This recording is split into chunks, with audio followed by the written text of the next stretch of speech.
এখানে না আসলে বুঝতে পারতাম না। আমার মনে হয় রূপগঞ্জের সবচেয়ে সর্ববৃহৎ জামাত এটা, কারণ এত সুন্দর করে আপনারা অর্গানাইজ করে এত সুন্দর করে করছেন।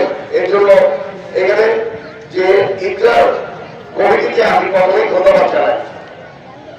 আর আমি দু একটি কথা বলি ঈদ সম্পর্কে।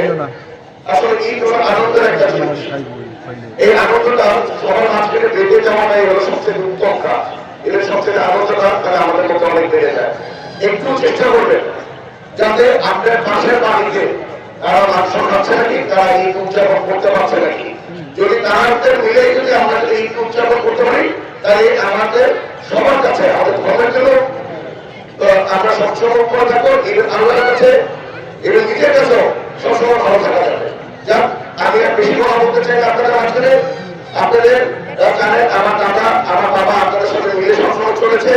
আমিও যাতে আপনাদের সাথে মিলে যাতে চলতে পারি, আপনাদের সুখে দুঃখে যাতে থাকতে পারি। এবং আমি এখানে আমি আপনাদের মাঝখানে আরেকটি কথা বলি যে আমাদের ইরানো মহোদয় উনি আসলে গত ঈদেও আমাদের সাথে আমি একসাথে নামাজ পড়েছি। আমি ওনার মতো এরকম মানুষ আমি খুব কম দেখেছি যে রূপগঞ্জের মানুষের জন্য কিছু করে যাওয়ার জন্য উনি চেষ্টা করে, এবং রূপগঞ্জের যেখানে অনুদান দেওয়া অথবা যা কিছু করার সেটা করার চেষ্টা করে। আর আপনারা আমাকে বলেছেন আপনাদের ইন্ডিয়ার কিছু কাজ আছে। আমি আসলে পুরোপুরি আমি বসে আপনাদের কমিটির সাথে বসে যতটুকু আমার দ্বারা সম্ভব ইনশাল্লাহ আমি এতটুকু করার চেষ্টা করবো। যাক, সবার